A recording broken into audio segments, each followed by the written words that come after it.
പ്രസിദ്ധ സാഹിത്യകാരൻ കെ.പി.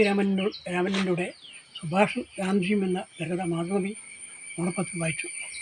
അത് നമ്മൾ നാട്ടുകാരും മലയാളികൾക്ക് വായിക്കേണ്ട കഥയാണ്. കാരണം വെച്ചാൽ ഇതിൻ്റെ മഹത്തായ വ്യക്തികൾ സംയോജിച്ചാൽ നമ്മുടെ രാഷ്ട്രത്തിന് വളരെയധികം ഗുണമുണ്ടാകുമെന്ന സന്ദേശമുള്ള ഒരു കഥയാണ്. അപ്പോൾ ഈ കഥ ഞാൻ വായിച്ച ശേഷം ഞാൻ എൻ്റെ മനസ്സിലേക്ക് കഴിഞ്ഞ ഒക്ടോബർ 12 എൻ്റെ മാതൃഭൂമി ലേഖനം ഓർമ്മ വരികയാണ്. അത് ലോഹിയെ പറ്റിയുള്ള ഒരു ലേഖനമായിരുന്നു. അതിൽ പറയുന്നത് വെച്ചാൽ ലോഹി പറഞ്ഞ കാര്യം, അതായത് 2 കാര്യങ്ങൾ ജീവിതത്തിൽ എനിക്ക് എൻ്റെ ജീവിതത്തിൽ തെറ്റിപ്പോയിട്ടുണ്ട്.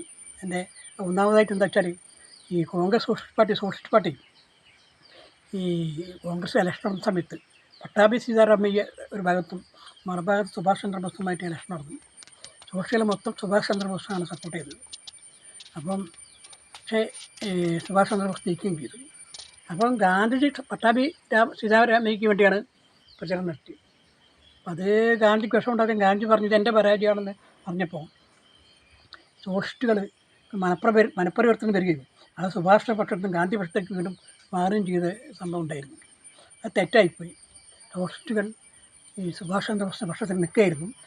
നിന്നുകൊണ്ട് ഗാന്ധിയെ സുഭാഷ് പക്ഷത്തേക്ക് അല്ലെങ്കിൽ സോഷ്യലിസ്റ്റ് പക്ഷത്തേക്ക് കൊണ്ടുവരികയായിരുന്നു വേണ്ടത് എന്നൊരു അഭിപ്രായം പിന്നെ കുറേ കാലം കഴിഞ്ഞപ്പം ഇന്ത്യയിലുണ്ടാകാം.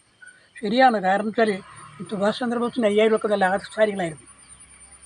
അതുപോലെ ഗാന്ധിൻ്റെ യഥാർത്ഥ അനുയായികളും ആദർശശാലികളാണ്. ഈ 2 ആദർശശാലികൾ ചോദിച്ചാൽ നമ്മുടെ രാഷ്ട്രത്തിന് വളരെ മുന്നോട്ട് പോകാൻ പറ്റും. ആദർശങ്ങൾ തമ്മിൽ എത്ര വ്യത്യാസം ഉണ്ടായിരിക്കും, എങ്കിലും ചോദിച്ചു കഴിഞ്ഞാൽ നമ്മുടെ രാഷ്ട്രത്തെ മുന്നോട്ട് നയിക്കുന്നതിൽ വളരെ വലിയ പങ്ക് വഹിക്കാമെന്നുള്ളതായിരുന്നു